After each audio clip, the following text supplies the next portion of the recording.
My name is Robin Roberts-Krieger, and I work at Oklahoma State University at the Oklahoma City campus. I'm the Vice President of Business and Industry Training and Economic Development there. I've been there almost 4 years, and we really focus on the community outreach, making sure that the companies are getting what they need from our students that graduate. I also do the institutional grants and some of the fundraising for the university.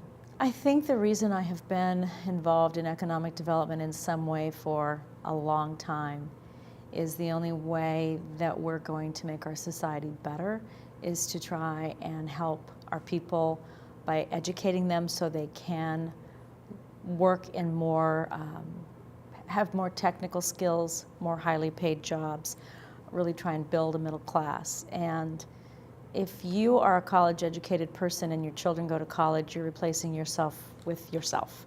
But if you can work with an underserved population that has never, first generation to go to college, first generation to get a technical trade or a bachelor's, master's, or PhD, then you're actually making a difference in society, and I think that's really been my passion. There's a segment in the economic development world that really focuses on the deals, the deal flow, and don't get me wrong, putting together a complicated project or business deal is very rewarding and fulfilling, and it's fun, it's challenging, but at the end of the day, are you making a difference in your community? And I truly believe those that stay in economic development for the long term probably would answer very similar to what I did.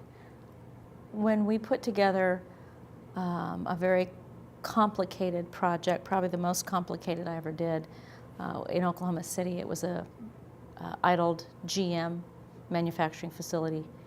We were able to pass a county bond, acquire the plant, and then deed it over to the Air Force to expand Tinker Air Force Base, which has 26,000 employees. It's the largest single-site employer in the state of Oklahoma. The bulk are civilian. It's maintenance, repair, and overhaul. So it's much more like a manufacturing complex than an Air Force base. The base desperately needed the space. They had workers that were going to work every day in World War II facilities doing metal fabrication, and it was not air conditioned. They were having to break them every 15 minutes to hydrate them. We made a difference for the workers, we made a difference for the Air Force, and we did the right thing from a public policy perspective. So that was a really fulfilling project. We started in 2005 and finished in 2008. Doesn't happen overnight, and it was so complicated because GM was sliding into bankruptcy. You had union issues. We changed secretaries of the Air Force in the middle of the project. Working with the Air Force is very complicated. And then, local politics, being able to pass a bond to be able to do the work. It was the right thing to do, and it was, in the end, a very fulfilling project. I think as economic developers, there always has been and probably always will be a certain lack of understanding by the general public in what we do. You hear things like corporate welfare. You hear things like, oh, those jobs would come anyway. When budgets are tight, frequently economic development is one of the first things that folks look at. And those are things I've seen for 30 years, and they really haven't changed. We continue to fight the fight every day. When communities lose jobs, then economic developers become really important. When the economy is really good, we become not necessary. So we do see those peaks and valleys, and that's hard. That's hard when you're putting in long hours, that you're working for the greater good, and sometimes there's not a lot of support there. I've been really blessed in Oklahoma City, to have a lot of support. And now in higher education, with a connection to economic development, a lot of support. But that wasn't always the case, and in other communities, and so that's challenging. I was just in 1996, I was hired by the Portland Development Commission in Oregon to be their Director of Economic Development, and not long after that was asked to go on what was then the QED board. I think I went to one board meeting, and the next board meeting, this organization called AEDC came to the meeting and said they thought we should merge. And I was so new. I was, drinking from the fire hose, if you will, and trying to figure out who are these people, what's this organization, I'm on this board. I was trying to figure that all out. So I think I learned so much about board governance. I learned a lot of lessons being on the board at IEDC that I've used in my own not-for-profit organization. I learned a lot from my peers, met some amazing people, and really learned some best practices by watching, listening, and becoming friends, if you will, with some of the folks that I really admire in the industry. When I started, I was the young one. Now I'm not so much. But over the years, I've gained a lot of knowledge from the membership. And don't get me wrong, the educational trainings and the conferences, that's great. But in the end, I think it's the relationships you build, and knowing that when there's a complicated project, you can pick up the phone and call somebody in Cleveland or in California, or who has an expertise in an area that maybe you lack, and they'll be a great resource for you. Yeah, my first mentor was a guy named John Jaquia. He was the deputy director at the Oregon Economic Development Department. Really amazing. He was a businessman in his own right and had come into economic development. And I was at the time doing international marketing for the state of Oregon and the Tourism Commission. And he saw something in me and basically said, "You're better than this. Marketing is great, but there's so much more you can do," and really mentored me while I was with the state. And then actually, when I took my first job running a not-for-profit economic development organization as the executive director, he actually heard about the job, told me about it, and told the board they needed to take a look at me. So he really mentored me, and he always believed I could do anything. And when somebody believes you can do anything, sometimes you start to believe that too. I was in my 30s and just getting started, and there were almost no women at that time in the field. So it was an exciting time, and so he was probably my first mentor in economic development. Well, because I've been at this about 30 years, I guess, if I can include the tourism years, I'd have to say technology, number one. When we first started, we would take weeks to put a proposal together. We researched it at the library, and we put these big notebooks together, and we would ship them out. And there were phone calls and emails and faxes. But when I started, we got our first fax machine instead of using telexes, which was really exciting. And then I'd been at economic development a couple of years when we first got our first networked computers. So yeah, technology has changed everything. The speed, the ability to find data and do research. It's amazing. So technology is probably the biggest change. I hope that the next generation of economic developers still remember that the relationships in the end are key. Because technology can only do so much, but there has to be a trust relationship. You have to deliver on what you say you're going to do, or the projects are going to fail. So that personal relationship hopefully won't get lost with all the new technology and innovation. On the public sector side, working with Tinker Air Force Base, I had come from Oregon. We didn't have any bases. So military economic development was new for me, and it is its own unique aspect of economic development. And it was so much fun to work with state government, city government, county government, federal government, Defense Department, private sector. It was just so complicated, and that made it just that much more fun. So that was probably the most exciting project. I think a close second in Oklahoma would be working with Boeing to grow that company in Oklahoma, and that's been a really exciting project too. I would say in Oregon, I was working with the governor's office to try and expand Fort Clatsop. It was where Lewis and Clark had wintered, and we were trying to figure out before a celebration how to expand that national park, which is also quite complicated, and that was probably one of the biggest projects I had in Oregon, and that was a lot of fun too. I guess I really like the complicated projects. I was recruited to this state in 2004 to be the Executive Vice President of Economic Development at the Greater Oklahoma City Chamber. And in 2004, economic diversification was the #1 priority. Before that, I worked in Oregon my entire career, and economic diversification was the #1 priority. In Oregon, it was diversifying from just the timber industry, and in Oklahoma, it is diversifying from just oil and gas. So I think any state that has a natural resource-based economy does see fluctuations, although even high tech sees great fluctuations. It's the economy. And so being as diverse as possible is really what all economic developers should be striving for, not just Oklahoma. Professionalizing, and I'm not sure if that's exactly the right word, but really creating a trade association for economic developers that, while you can't be everything to everyone ever, really has tried to find its way over the last 20, 30 years and be what the industry needs it to be, and that includes the advocacy, the government relations work, tied to some of our federal programs in particular that we all utilize as communities and states. And I think it's, trying to work with an organization so that it mirrors our membership. You don't want to ever have leadership that doesn't look like your membership.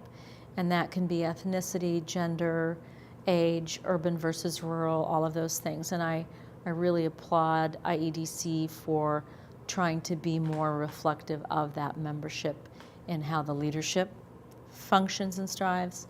I think the ethics policies we put in place, Lord, 10 years ago, I think, as an industry, when Katrina hit, really saying we're not going to go try and raid the companies out of New Orleans after Katrina. That's the wrong thing to do.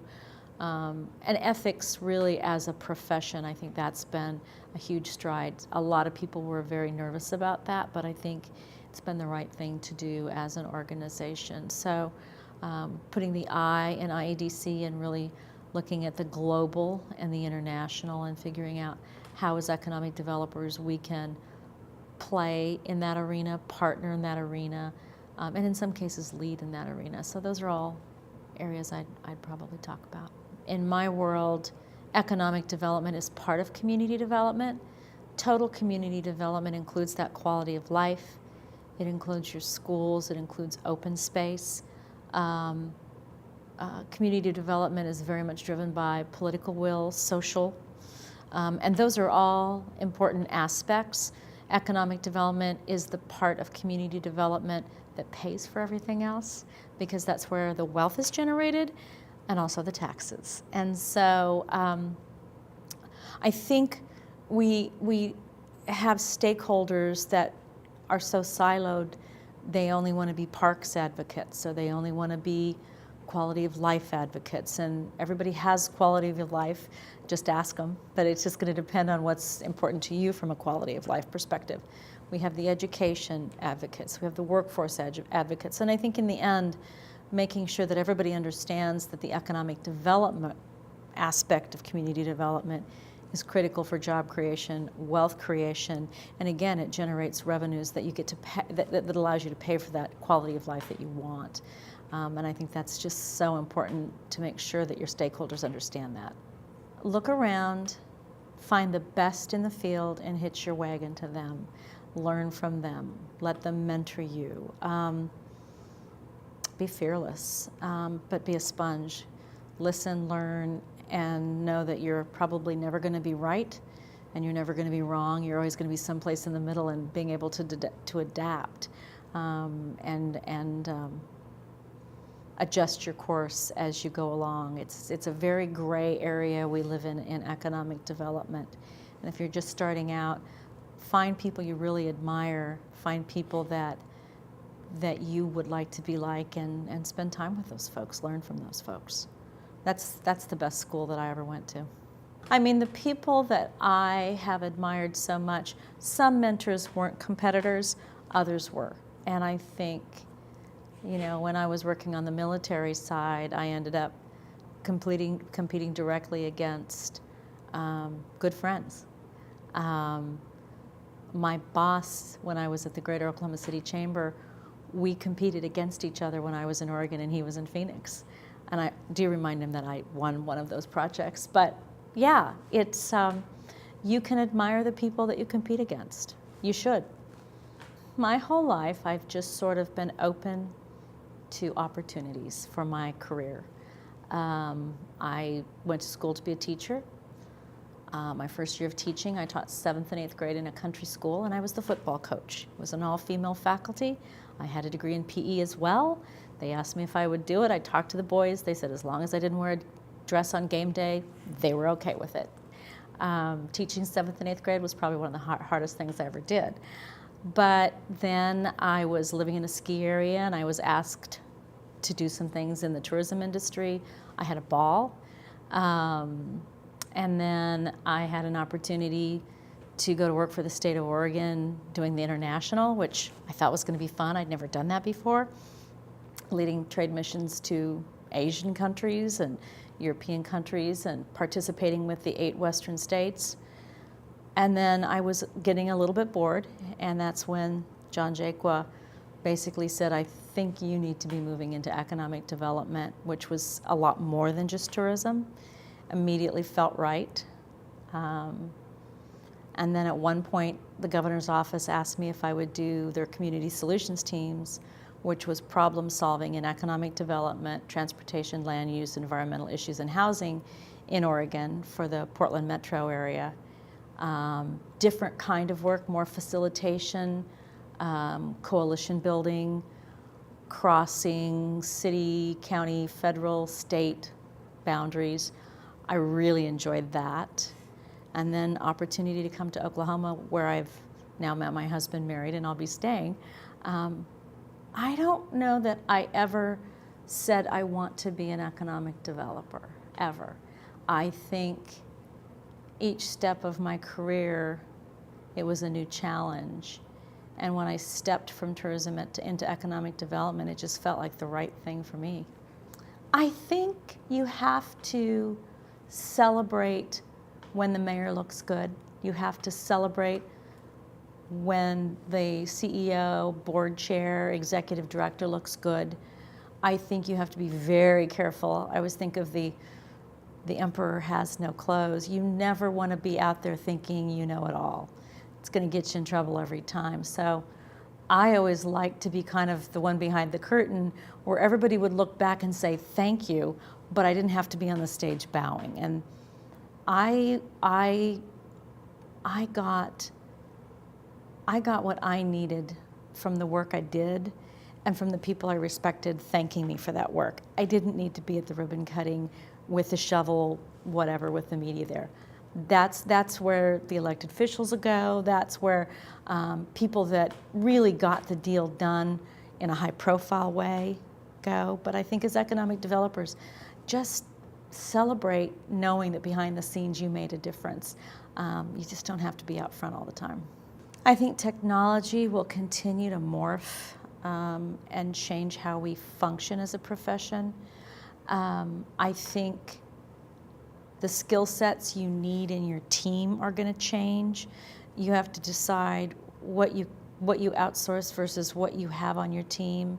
You know, I didn't need some of the research folks 20 years ago on the team that today we couldn't live without. I think that as economic developers, we are going to be doing more facilitating and convening and coalition building, because you can't be successful in economic development if the educational system isn't good, if the workforce isn't there, if the physical infrastructure isn't where it needs to be, if your community is one where a company would come in and say, not attractive, my people don't want to live here. You are going to have to wear so many different hats and guide the conversation without leading the conversation sometimes. It's going to depend to a certain degree on where you and your organization are, but I think we're going to be doing so much more with education and workforce. Nobody knows quite what to do. but we're going to be asked to help fix it. And so I think the future is going to be a lot more multidiscipline, if you will.